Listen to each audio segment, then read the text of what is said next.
నిజం చెప్తున్నా, ఈ సెంటర్ సర్కారు మీద జనము మస్తు అంటే మస్తు కోపంతోనే ఉన్నారోలా. ఇన్నొద్దుల సంది వాళ్ళ లోపలున్న బాధ అంతా ఢిల్లీ నడి సెంటర్ల బయట పెట్టిర్రు.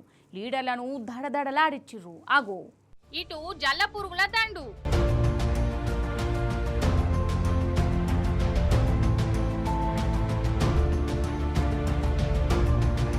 అట్నుంచి చీమల దండు,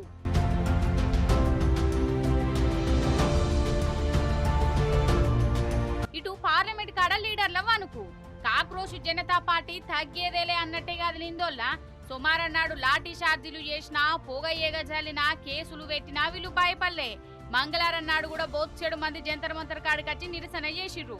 చదువుల మంత్రి ధర్మేంద్ర ప్రధాన్ రాజీనామా చేసేదాకా జంతర్ మంతర్ కాడికెళ్ళి కదిలేదే లేదంటుర్రు. ఇటు రైతులు మోదీ సర్కార్ మీదకి మళ్ళా యుద్ధానికి వచ్చినంత పని చేసిర్రోల్లా.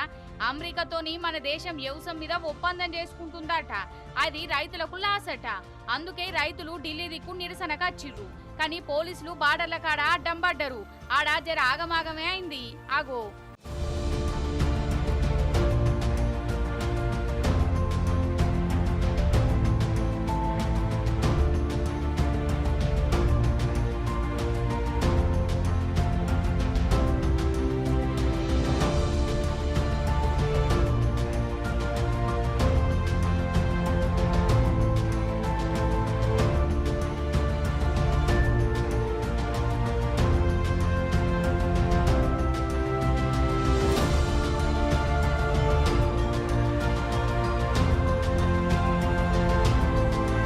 తండ్లాట గిట్లుంటే నడివిట్ల కాంగ్రెస్ వాళ్ళు సందట్ల సడేమియా ఏషంగా అట్టే.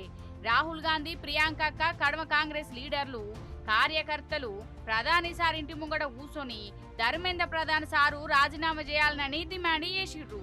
ఇక వీళ్ళ నిరసన చూస్తే నాకు జాతి రత్నాలు సినిమా సీనే యాదొచ్చింది కాదా మరి.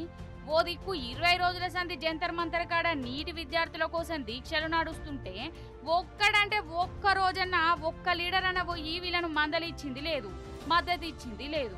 ఇప్పుడు కాక్రోచ్ పార్టీకి పేరత్తందని ఇన్నొత్తులకు నిద్రలేసి కొత్త నాటకం షాల్ చేసిర్రు అని అంటుర్రు.